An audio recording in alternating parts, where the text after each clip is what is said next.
I want to take a minute to just talk about different parts of the iPad, both front and back. You have a status bar up at the top of the screen, and I'll explain what some of these symbols are in a little bit. You also have app icons on your screen. A very important button is the home button that's found at the bottom in the center. You have a front-facing camera, and you have, of course, the multi-touch screen. So at the top where those status bar icons are located, these are the most common symbols that you'll find. If you're in airplane mode, you'll see the little airplane. That just means that your Wi-Fi and your Bluetooth are turned off.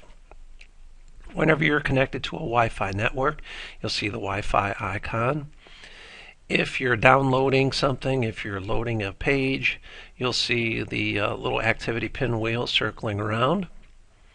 It's possible to lock the screen orientation on your iPad so that as you move from portrait to landscape mode, the screen does not always reformat. And if you've locked your screen orientation, you'll see that little padlock icon.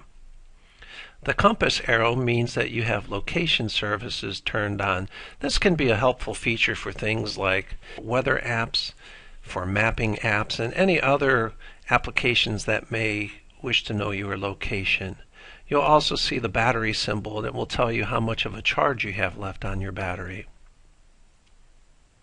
As I mentioned earlier, the home button is one of the most important buttons you need to be familiar with. When you press the home button, you will exit an app and return to the home screen. However, if you double tap the home button, that will bring up a multitasking screen, which allows you to very quickly move from one running app to another. If you swipe left or right, you'll see other applications that you have open. And if you wish to stop an app from running, you just swipe up on that app to close it. On the back of the iPad, you have another camera. You have a side switch, and you have volume buttons. There's also a place up at the top where you have a button that's known as the sleep-wake button. There's a very tiny opening for a microphone, and there's another place where you can plug in headphones. Along the bottom is where your speaker is located, and also where the dock connector is. Now, depending on what version of the iPad you have, you may have a more modern Lightning connector, which is much smaller than the typical connector that was available on the earlier iPads. Now, that sleep-wake button at the top has some very important functions. If you wish to lock the iPad screen, you just need to press it and release it.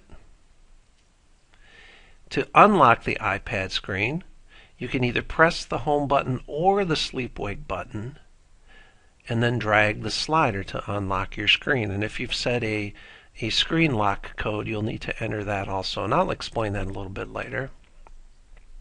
To turn the iPad completely off, you'll need to hold that sleep-wake button down for a few seconds. A red slider will then appear on your screen, and if you drag that slider to the right, you will turn the power completely off of your iPad. When you wish to turn it back on, you'll need to hold the sleep-wake button until you see the Apple logo appear on your screen.